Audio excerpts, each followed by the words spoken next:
Welcome back. It's now time for your midday sports.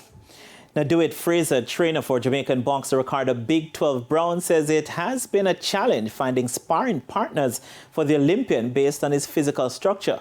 Now, Brown scored a technical knockout win over Mexican Carlos Carrion in their heavyweight contest on Saturday in Brompton to improve his professional record to 5 wins from 5 fights.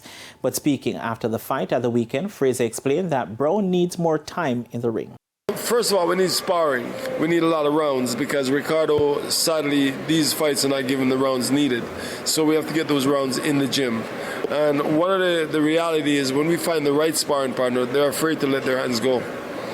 And we want them to let their hand go, and 12 will work with them. So, really just we are progressing, and we just got to keep moving forward. And we're quite pleased where we are now with 5 wins, 5 knockouts. And we also have some opponents that have been in the ring and haven't been stopped by anyone where we have. So, he's proven that he can finish these guys. And they're all more experienced than him. Another Jamaican, Joshua Fraser, also won his bout at the weekend.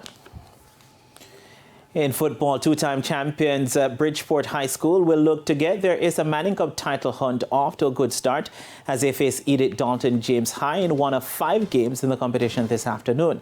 In the other games from Group C, Haile Selassie High will play at home against Charlie Smith, while Tivoli Gardens High entertain Vauxhall. In the lone game from Group F, Jose Marti High are on the road to Cumberland High.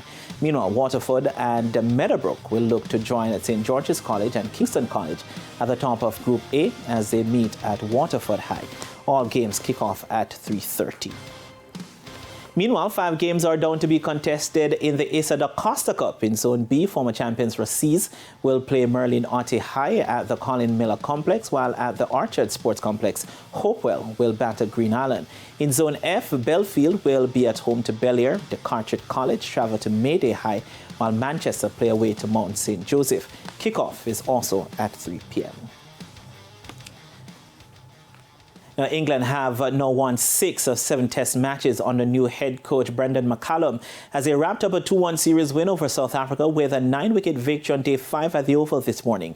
Set 130 to win, England started the final day at 97 without loss, with Alex Lees 32 and Zach Crawley 57.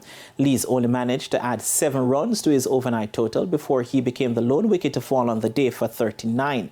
Zach Crawley was left not out on 69, scoring his first half-century of the summer, while Ole Pope was unbeaten on 11. Kagisa Rabada picked up the wicket off Lees. And the St. Lucia Kings produced a dazzling bowling display to record a 61-run win over the St. Kitts and Nevis Patriots in the Caribbean Premier League at the Darren Sammy Stadium on Sunday night. Sent to bat, the Kings posted 161 for 9 off their 20 overs.